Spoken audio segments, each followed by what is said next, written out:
Assalamualaikum dan selamat sejahtera. Anda sedang menonton Niaga Awani bersama saya Nabilah Khalida, dan tumpuan kita pada jam ini ialah mengenai socialbuzz.com, sebuah platform pengewangan yang ditubuhkan di Indonesia untuk pencipta kandungan atau erti kata lainnya ialah content creator, dan kini dilancarkan di Malaysia. Socialbuzz membolehkan pecinta kandungan untuk menjana pendapatan dengan menjual hasil kandungan yang dihasilkan mereka ataupun kreativiti mereka itu kepada followers ataupun pengikut, dan juga mendapat tips daripada peminat-peminat mereka. Jadi untuk mengulas lanjut, sudah bersedia bersama saya di talian ialah pengasas dan juga ketua pegawai eksekutif Socialbuzz sendiri, iaitu Rade Tampu Bolan. Selamat pagi, Rade. Selamat pagi. Okey, mungkin boleh kongsikan kepada kami di Niaga Awani apa sebenarnya Socialbuzz ini dan bagaimana ia membantu para pencipta kandungan untuk menjana pendapatan dari segi jangka pendek dan juga jangka panjang. Ya, terima kasih untuk waktunya. Jadi Socialbuzz itu membantu pencipta kandungan untuk bisa monetize atau bisa menghasilkan uang gitu ya.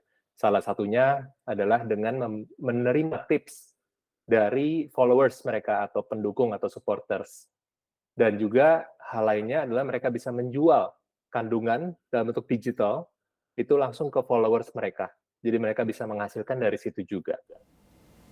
Jadi adakah Malaysia merupakan antara negara yang dipilih Socialbuzz untuk mengembangkan sayap, ataupun Malaysia negara pertama? Bagaimana, Radik?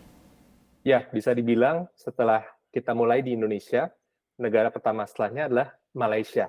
Karena kita lihat memang uh, ada request dari pengguna atau content creator di Malaysia yang sebelumnya belum bisa menggunakan Socialbuzz karena mungkin dari sisi metode pembayaran belum disupport dan lain sebagainya. Jadi karena ada request tersebut, kita mulai merambah ke Malaysia juga. Jadi dengan pemilihan Malaysia ini sendiri, bagaimana mulanya kenapa memilih Malaysia, dan juga bagaimana untuk pencipta ataupun content creator di Malaysia ini mau bersaing dengan content creator dari luar seperti di Indonesia sendiri, dan mungkin negara-negara serantau di lain seperti Singapura ataupun negara-negara jiran lain seperti Thailand juga. Jadi bagaimana, Radik? Ya, jadi kalau awal mulanya kenapa Malaysia, karena tadi request dari sisi pencipta kandungan maupun dari fans mereka juga. Jadi beberapa content creator di Indonesia pun fansnya atau followersnya itu dari negara lain termasuk Malaysia. Jadi untuk memudahkan mereka membayar, kita pun kerjasama dengan payment gateway di Malaysia gitu. Dan mengenai persaingan antara content creator negara ini dengan yang lain, kalau menurut kami sih memang setiap content creator di tiap negara tuh punya keunikan yang berbeda-beda. Khususnya kalau mereka menggunakan bahasa lokal ya. Jadi tidak saling bersaing sih antar negara, kecuali mungkin mereka pengen bersaing di global, mungkin beberapa content creator tuh pakai bahasa Inggris gitu kan. Jadi mereka bisa mendapatkan juga audience atau followers tuh dari berbagai negara lain, bahkan sampai di negara barat gitu ya. Jadi bagaimana ataupun dari mana mulanya idea atau idenya datang untuk menghasilkan sebuah platform pengawangan ni untuk content creator? Sebab kita tahu sekarang jumlah ataupun ekonomi untuk pencipta kewangan ini meningkat. Jadi dari mana datangnya idea itu? Jadi sebelumnya saya bekerja sebagai digital marketer di perusahaan. Ya, kita lihat perkembangan influencer sangat masif. Kita pun kerjasama sebagai brand, kerjasama dengan influencer. Nah, dilihat dari situ, kita lihat ini tren yang tidak akan pernah berhenti. Setiap orang bisa akses sosial media, mereka bisa membuat konten atau kandungan, dan mereka bisa menghasilkan followers yang semakin banyak. Dan kita lihat di situ kalau mereka tidak bisa menghasilkan uang dari situ, takutnya mereka tidak bisa sustain atau bertahan. Gitu. Jadi untuk mereka bisa terus bertumbuh, mereka harus menghasilkan juga kan. Mereka terus bikin konten, semakin banyak followers, menghasilkan, dan seterusnya. Jadi itu kepikiran kita untuk bisa support pencipta kandungan untuk terus bertumbuh dan bertahan di profesi mereka.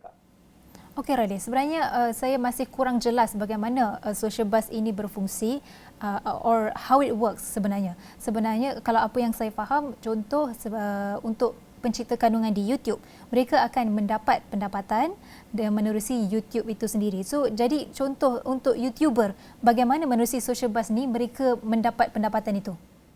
Ya, jadi pencipta kandungan bisa langsung ke website Social Buzz, mereka bisa bikin akun. Nah, setelah mereka sudah ada halamannya, link-nya itu nanti mereka share di YouTube, bisa di komen, bisa di bio. Nah, nanti audience mereka, kalau mereka mau support, mau tipping, mereka tinggal klik ke halaman itu, mereka bisa support.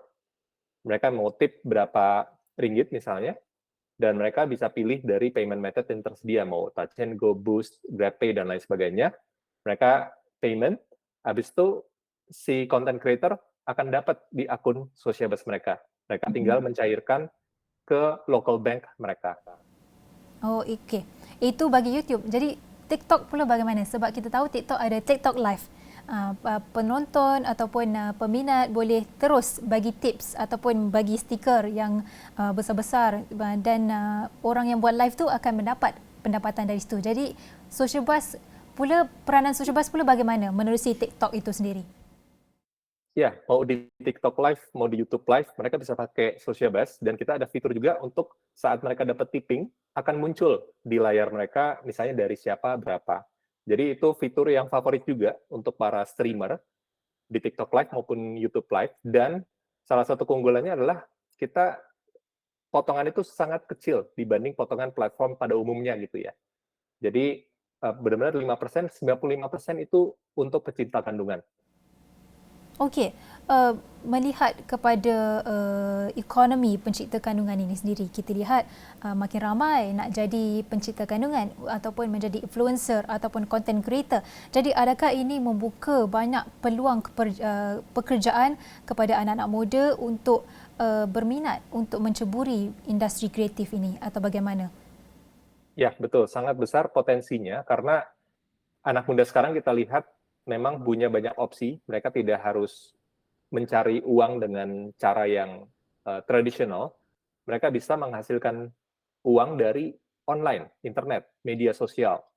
Mereka bisa kasih konten, itu kan value yang mereka kasih ke dunia atau ke followersnya, dan harapan mereka bisa dapat value balik dari situ kan. Mungkin dapat endorsement, dari tipping, dari jual konten, dan lain sebagainya. Jadi ini potensi yang sangat besar khususnya untuk generasi muda sekarang yang memang udah sangat aktif di media sosial. Tapi dari situ kan akan membimbangkan ataupun menimbulkan kerisauan terutama dari sektor orang kata profesional, dari pekerjaan profesional, sebab platform social buzz ni mungkin akan menggalakkan anak-anak muda lebih cenderung ataupun lebih berminat untuk menjadi influencer tanpa melanjutkan belajaran di peringkat tinggi ataupun peringkat menengah. Apa pendapat Radeh? Ya, kalau seperti itu sih mungkin kita belum lihat ada negatif impact ya, dampak negatif ya, karena mereka apa namanya, ini side sampingan juga, jadi mereka tetap belajar dan mereka hobinya adalah create content. Kadang ada yang dari hobi itu akhirnya jadi penghasilan juga gitu ya. Jadi kita lihat ini positif sih, bisa saling mereka bahkan lebih cepat, mereka langsung belajar jadi entrepreneur saat mereka jadi content creator gitu ya. Tapi untuk menjadi content creator ni kebanyakannya majoriti tak perlu ada sijil, tak perlu ada kelayakan. Jadi ini membimbangkan. Jadi bagaimana social buzz, mungkin ada inisiatif dari social buzz sendiri untuk menggalakkan content creator ini melanjutkan pelajaran dan pada masa sama menjadi content creator yang memberi manfaat kepada penonton. Ya, mungkin kalau itu memang balik ke masing-masing mereka, dan tapi kita lihat so far sih tidak ada yang negatif seperti apa gitu ya, dan sebenarnya sekarang banyak sekali resource dan komunitas di internet, di online, sosial media yang untuk mereka bisa dapat positif dan juga knowledge yang mereka perlukan untuk bisa bertumbuh sebagai content creator. Okey, jadi seharusnya mereka pandai membagi masa ataupun tahu di mana batas pros and cons setiap digital ataupun setiap teknologi yang tumbuh bercendawan ketika ini. Okey, banyak lagi yang kita nak bincangkan selepas ini. Niaga Wani akan berhenti rehat seketika, kembali selepas ini.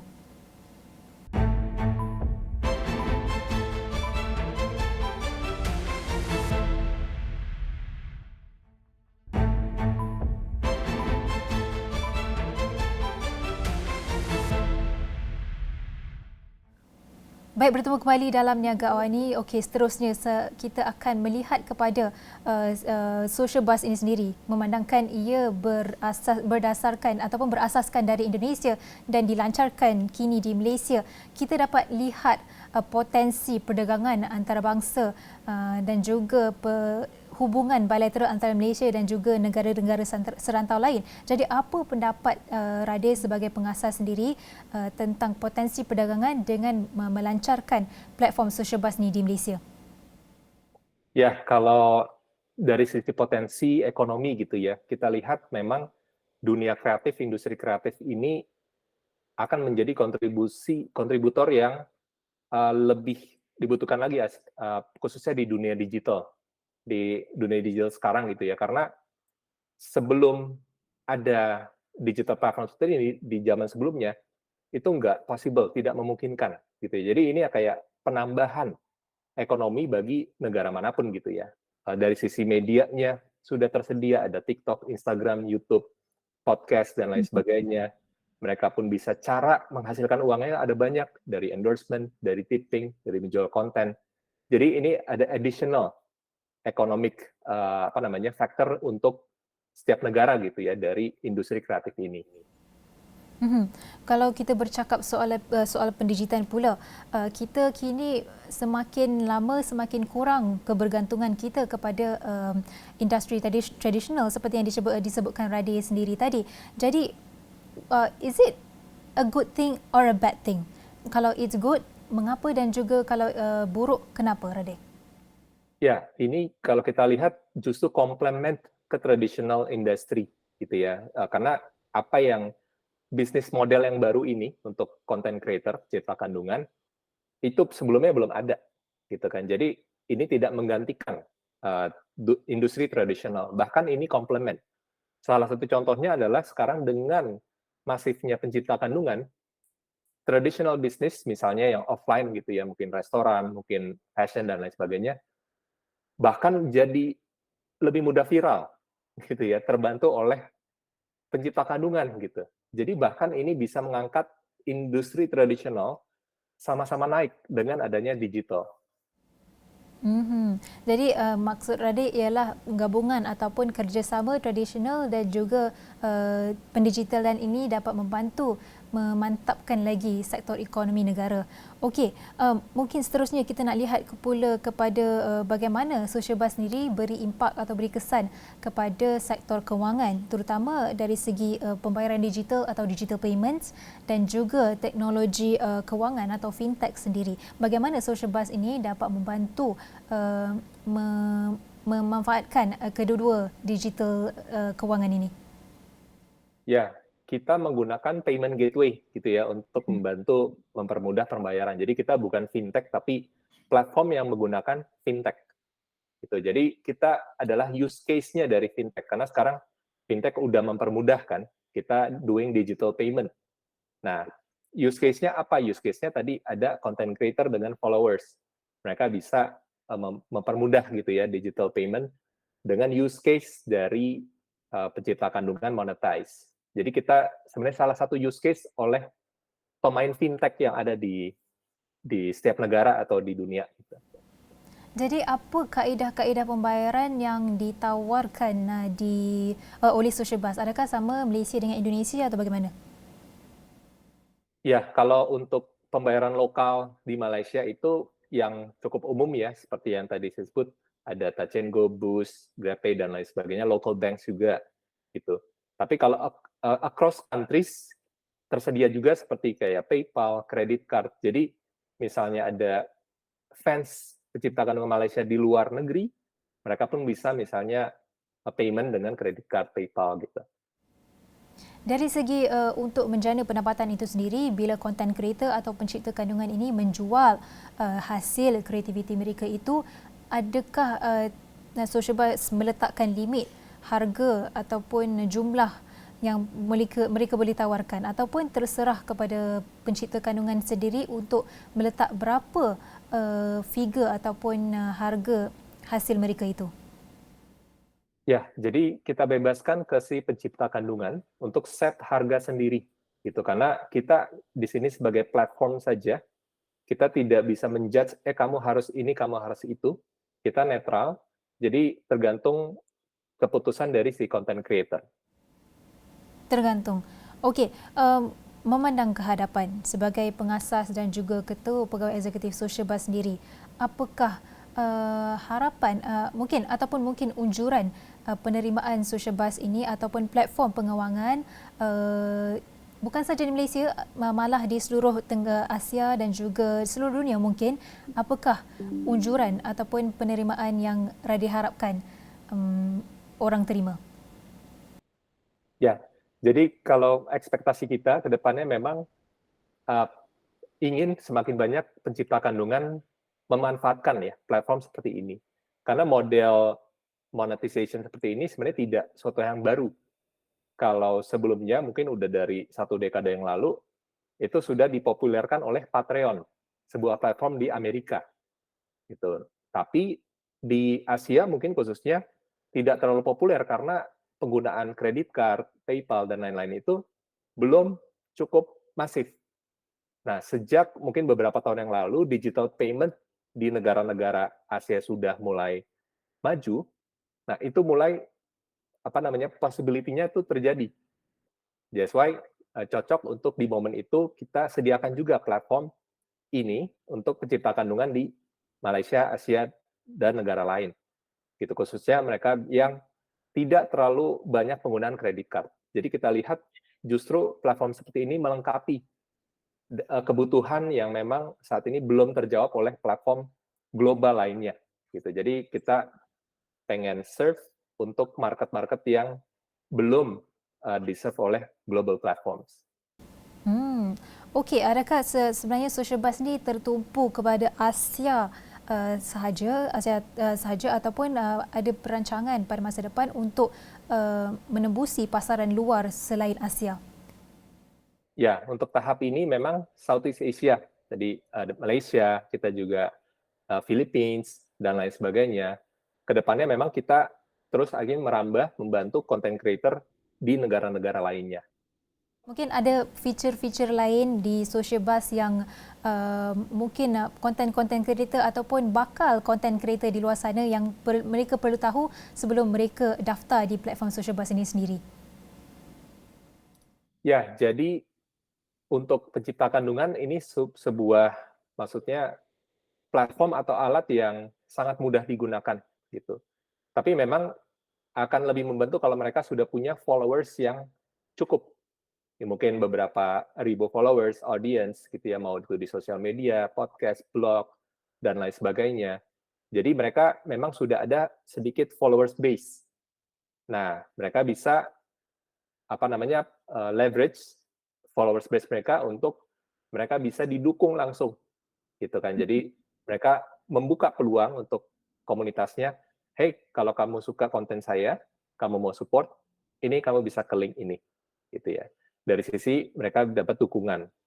Ataupun mereka kalau misalnya punya konten yang bisa dimonetize juga, mungkin itu e-book, mungkin audio, mungkin video, dan lain sebagainya yang mungkin mereka nggak posting di media sosial, mereka bikin itu eksklusif, mereka bisa jual juga ke komunitas atau followers base mereka. Jadi ini bisa menjadi mudah gitu ya, untuk mereka bisa langsung. Kita sebutnya sih direct to audience monetization. Gitu. Secara Karena langsung. ini salah satu cara monetize. Sebenarnya banyak kan untuk content creator, bisa dari brands, endorsements, dari iklan di YouTube, dari AdSense, affiliate marketing, dan lain sebagainya. Jadi kita memberikan opsi ke content creator, silakan pilih cara monetize-nya mana. Ini yang tersedia di Social Buzz, silakan dipakai. Okey, talking about followers, bercakap mengenai pengikut, adakah Social Buzz menetapkan syarat seperti minimum pengikut harus sekian-sekian ataupun mungkin dia punya insights, social media insights itu sendiri tinggi atau bagaimana? Ada penetapan yang Social Buzz tetapkan untuk bakal-bakal content creator di luar sana? Tidak ada. Jadi mereka bebas, mau yang masih sedikit, sudah banyak, mereka tinggal pakai. Mungkin mereka tidak punya banyak followers di media sosial, tapi mereka punya komunitas di Discord atau Telegram, atau mungkin di WhatsApp, itu pun mereka bisa mulai dari situ. Okey, in terms of mungkin ada konten-konten kreator ataupun pencipta kandungan di luar sana bertanyakan kenapa saya berharus memilih social buzz platform ini kalau mereka juga bisa boleh mendapatkan secara langsung mendapatkan tips ataupun jana pendapatan secara langsung menerusi platform itu sendiri. Sebagai contoh, streamer di TikTok Live dan juga YouTube. Jadi apa karakteristik social buzz ni yang mereka boleh menarik minat pencipta kandungan untuk beralih kepada platform ini? Ya, salah satunya mungkin dari sisi mereka 95% itu jadi milik mereka. Kita hanya 5% untuk bisa sustain platformnya. Gitu. Jadi kalau kita lihat seperti misalnya Twitch bahkan mengambil 50%. Mungkin TikTok juga lumayan gitu ya bagi hasilnya antara pencipta kandungan. Jadi salah satunya kenapa beberapa akhir pakai kita juga karena potongannya sangat kecil. Gitu. Selain itu pun juga fitur-fitur yang tersedia. Jadi apa namanya mereka pun lebih mudah gitu misalnya men-show misalnya tipping goals atau leaderboard top supporters mereka dan lain sebagainya, itu pun jadi salah satu yang favorit. Selain itu pun juga dari sisi payment methods, karena kita support local dan global, jadi lebih banyak juga potensi pendapatan yang mereka hasilkan. Kurang lebih seperti itu. Okey, tadi Radhi ada sebutkan tentang tiada limit minimum untuk pengikut ataupun jumlah followers pencipta kandungan itu di media sosial. Jadi bagaimana contoh, sebagai contoh pencipta kandungan ini mempunyai ratusan pengikut sahaja. Jadi bagaimana social buzz membantu mereka ini untuk mungkin ada cara untuk memasarkan kandungan ataupun konten mereka, atau mungkin ada social buzz ada cara lain untuk mereka berhasil untuk menjual konten yang mereka hasilkan itu? Ya, jadi memang mereka langsung ke audiens ya. Kita memang tidak membantu dari sisi memarketingkan, tapi kita lebih ke platform. Jadi mereka tinggal pakai. Kita hanya tools. Jadi mereka memang misalnya punya 100 followers. It's okay, mereka bisa mulai dari situ. Mungkin mereka bisa misalnya minta dukungan ke 100 followersnya. Saya mau bikin konten ini ke depannya. Kalau kalian mau support, kalian bisa kirim support ke link ini. Nanti saya akan kasih mungkin say thank you di konten berikutnya untuk beberapa supporter saya. Bisa seperti insentif seperti itu. Jadi komunitasnya pun merasa support gitu. Oke, saya mau support deh supaya kamu bisa semakin sukses. Dari segi limitations atau guidelines konten itu, kandungan itu, social buzz ada menetapkan dari segi mungkin umur 18 tahun, kurang 18 tahun tidak bisa join, tidak boleh join, atau mungkin konten yang berunsurkan tidak sopan ataupun tidak sesuai ditonton kanak-kanak atau bagaimana? Ada limitation atau guidelines tak di situ? Ada. Kita ada syarat dan ketentuan. Jadi itu ada di website kita, ada juga hal-hal yang dilarang. Jadi kita pun ada tim moderasi untuk memastikan tidak ada konten creator yang nakal lah istilahnya gitu, yang melanggar ketentuan yang sudah kita tentukan. Jadi untuk mereka yang berminat, untuk pencipta kandungan di luar sana yang berminat untuk join platform social buzz ini sendiri, mungkin dari mana mereka boleh dapat info lanjut? Is it dari website atau bagaimana, Radhi? Ya, langsung dari website sociabuzz.com, sociabuzz.com. Itu tinggal one click sign up, mereka bisa langsung masuk dan bisa langsung start monetize. Kalau mereka ada soalan-soalan ataupun ada pertanyaan, kemusykilan yang mereka ingin tahu, dari mana mereka boleh dapat jawapan itu? Ya, bisa ke email support@sociabuzz.com atau di dashboard mereka di sebelah kanan bawah bisa klik untuk chat ke kita. Okey, baik. Terima kasih diucapkan kepada Ketua Pegawai Eksekutif dan Pengasas Social Buzz iaitu Radhi Tampu Bolon. Terima kasih kerana sudi bersama dengan Niaga Awani pada pagi ini. Terima kasih.